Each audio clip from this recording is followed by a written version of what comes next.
What's up, guys? I'm back with you, man. This is Paul, and this is Pauline Theology. Glad you're back. Glad you're listening. And if it's your first time here, I'm glad you're here.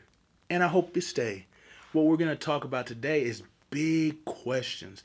This is the thing I've been talking about with my class, my growth group at church, man.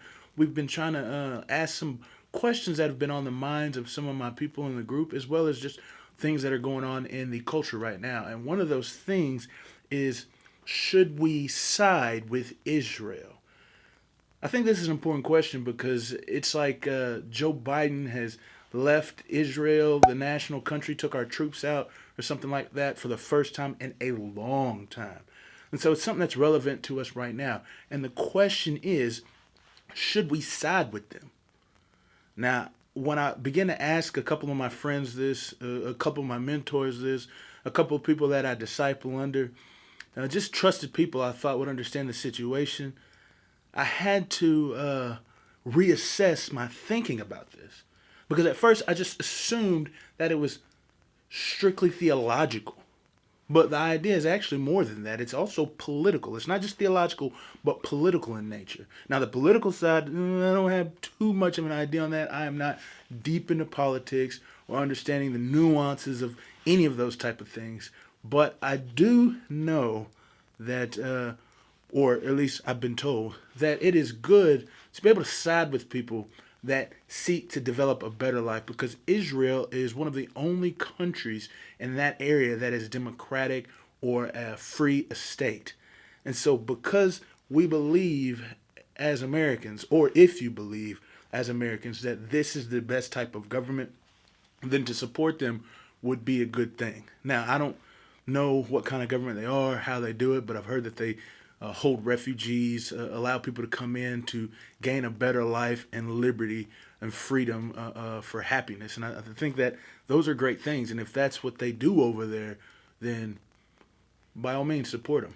But I think when most people ask this question, they are asking from a theological perspective. The theological perspective is this. In Genesis, when God speaks to Abraham, he says, "Those who bless you, I will bless. But those who curse you, I will curse."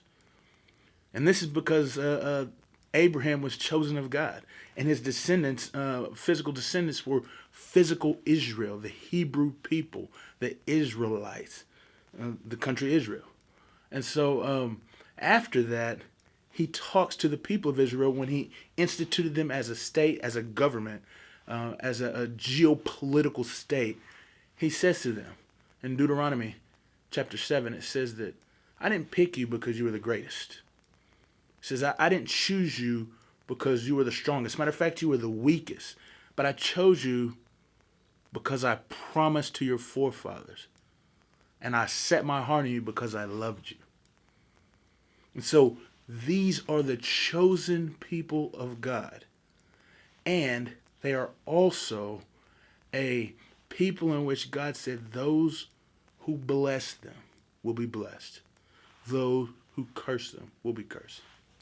But the real question is now is, are the Israelites still the chosen people of God? Now, in order for us to actually take a closer look, it depends on how do you read and understand the Bible? How do you understand the unity of Scripture from Old Testament to New Testament? And there are two main ways that I'm going to speak about today, which give an idea of what it is that the Israelites are, or who they are. The first is dispensationalism. Now, I don't know if you know what dispensationalism is, but I would think that most people are dispensationalists that don't even know it. Now, the fact that is because there's been some huge strides in dispensationalism for Americans. First off, there was the Charles Rye Study Bible. Now, the Rye Study Bible was actually, I think, the first study Bible to ever be made. And Charles Rye, when he wrote this study Bible, wrote it from a dispensationalist point of view. And so most men, pastors, most people that studied, they were studying from that study Bible. And so they began to have a dispensational thinking about how the scriptures were put together. And so because they had this thinking, the pastors in the church, they also shared or gave this thinking to the congregations that they were in. So most people believe in a dispensationalist type thinking. Another thing that made dispensationalist thinking the same way is a book series, and I bet you've read it, called Left Behind. That is a dispensational idea of the millennia and the end times, and that also contributed to the bringing of dispensational thinking to the American church. So most people are that way. But there is also another way, which has actually been the most historic, and that is covenantalism or covenant theology. Now, the two are different yet the same. Now, I want to say it like this because I want to say they're the same in the fact that they unify the Bible. They allow a person to understand how God has one great story, one beautiful arc from Genesis all the way to Revelation. But they do it in different ways. So the way that dispensationalists do it is they do it by disunity. What they do is they look at each part of Scripture and say that there is a dispensation. And the dispensation changes regarding what time frame that we are looking at when we're in the Bible. Now, what a dispensation is an administration. I think the word dispensation actually comes from like a household administrator, and that how he rules over the house in a certain way. So the context of that, or the meaning that is inserted to that, is that what dispensations are the way in which God rules over the earth. And there are different ways or different types of rulings that God has over the earth depending on what time it is in history. So that kind of tells you how the unification happens, is that we can read the Bible by understanding that these dispensations help us to see how God is working in the world during that time. Now, covenant theology, it says that there are these covenants which unify Scripture. So how dispensationalism takes these dispensations and separates them, creating disunity, but understanding how they go together creates the unity. Covenant theology takes these covenants that have been made and creates a continuity of the Scripture. And this continuity throughout Scripture is seen in what is called the covenant of grace, the COG, the COG. And it starts in Genesis chapter 3. That the seed of the woman will crush the serpent, and he will bruise his heel, but he will crush his head. That is the first, what is called the proto-evangelion, which means first gospel. And so when that first gospel is made, then it is throughout in the entirety of Scripture that every covenant made after that is a covenant that roots itself or finds its foundation in the covenant of grace. It may be under different names like the Mosaic covenant or the Abrahamic covenant or the New Covenant or the Davidic covenant, but these covenants are all the same covenant, and they are called the covenant of grace. Okay, now this is important because that continuity and that discontinuity helps to explain who the people of God are in regards to the chosenness they have in Christ, or the chosenness that they have in God. So that discontinuity I talked about, that dispensations of time that I was talking about earlier. Well, because we are in a certain dispensation now, which is called the church age, whenever Christ came to this earth, died, was buried, then was raised again, that's the gospel, and then the Holy Spirit came down to indwell us. This is called the church age. There is a Israel age, an Israel age, or the old covenant, and then there is a new age, the new covenant, the church age. In the past, he ruled through the Israel people. And so he chose them physically as a people. But now in this age, he chooses people spiritually. Okay? He chooses people by faith through grace. Now, I do want to say a caveat that dispensationalists do believe that those in the past are chosen by grace through faith and not physically. But they do want to make sure that we understand that this chosenness is a physical or a bloodline chosenness, okay? And so that is why we can say that the church is not Israel, okay? The church is not Israel. But for covenant theologians, see that continuity between Scripture means that he is dealing with the people of God the same way yesterday or in the Old Covenant as he is in the New Covenant, okay? And so therefore, because in Romans it says that not all Israel is Israel, that means that those who are truly Israel are those of faith, the ones with the faith of Abraham.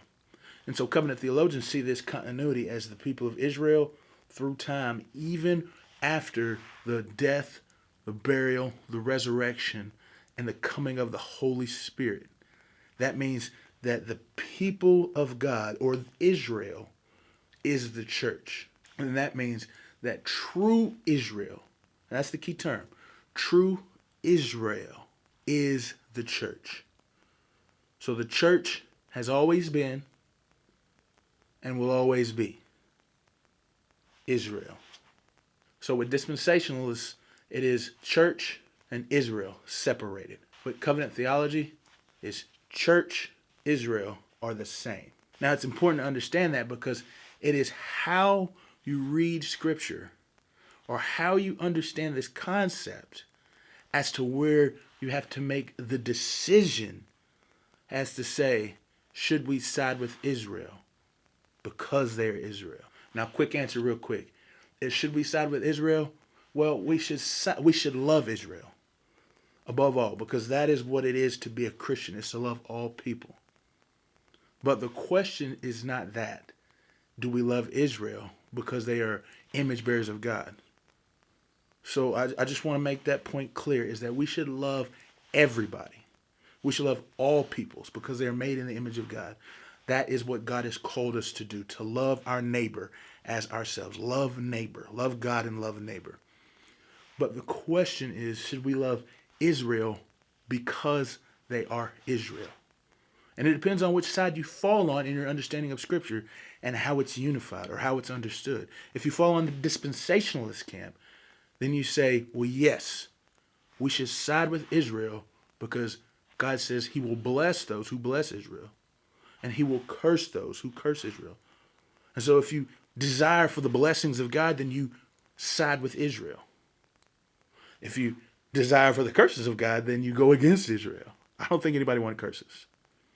But if you fall on the side of covenant theology, and you say that the church and Israel are one, well then no.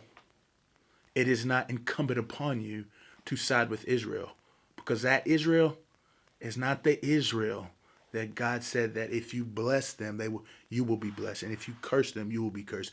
Because the Israel that he's talking about is true Israel, the church. That means we side with the church. Now, I will give my opinion on this, and it may get a little confusing. I hope that you have understood what I've been talking about here well, but this part right here gets me a little confused. So traditionally, I would fall on covenant theology. I would say that the church is Israel, because it says that all Israel is not Israel. It's the people of faith who are Israel. It's the ones that God has called out who are Israel. But if you continue to read and study in chapter 11 of of Romans, we see that God is talking about physical Israel. And he talks about physical Israel in a way to say that they are chosen. He says that the gifts of God are irrepentable or irrevocable.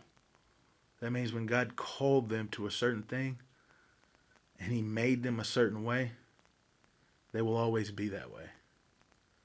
Now, boom. That makes it tough. Right there. That makes it very difficult to align my idea of the chosenness of the church now has replaced the chosenness of the physical Israel. Because it seems like Paul is talking specifically, first off, that all Israel is not Israel.